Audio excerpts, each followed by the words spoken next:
Je m'appelle Laurence Frénier, je suis maman de 2 ados. Je suis libraire à Delémont et catéchiste bénévole ici à la paroisse des Sources. En catéchèse, actuellement, nous recevons les enfants en petits groupes plusieurs fois par année. Je suis catéchiste pour les 5e Armos, donc nous avons aussi prévu au programme une retraite pour préparer la première communion. Lorsque nous les avons ici dans les rencontres, ce qu'on fait, c'est surtout aborder la vie de Jésus à travers les textes, mais de manière très simple. On essaye d'aborder ça avec des dessins, avec des bricolages, parfois un petit film pour expliquer et rendre les choses un petit peu plus vivantes, faire des liens aussi avec ce qu'ils vivent au quotidien. Beaucoup d'enfants viennent au caté à reculons ou pour faire plaisir à grand-maman et en fait, une fois qu'ils sont là, ils s'attachent très rapidement à l'esprit de groupe.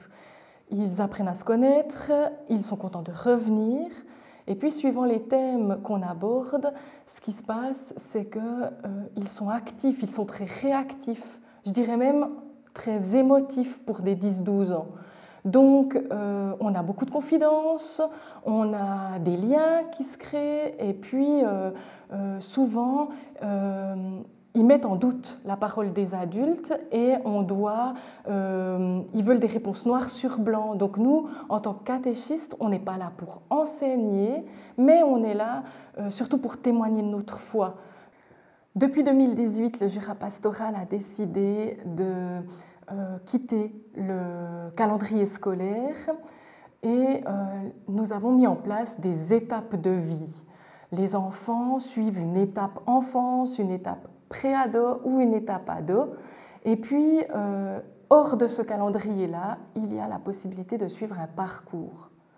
Ce parcours est mis en place pour vivre le sacrement, que ce soit pour la première fois ou en tant qu'adulte, pour approfondir le sens du sacrement de la confirmation ou de vivre en pardonné.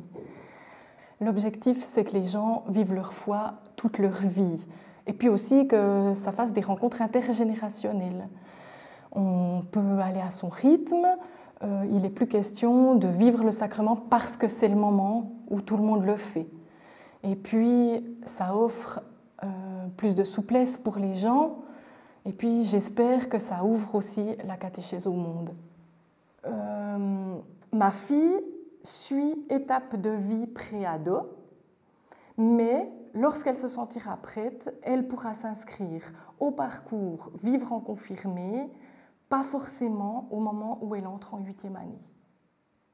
L'idée est de rendre les choses plus personnelles, de tenir compte du cheminement de chacun.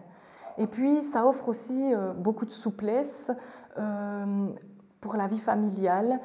On est quitte d'être dans un calendrier rigide.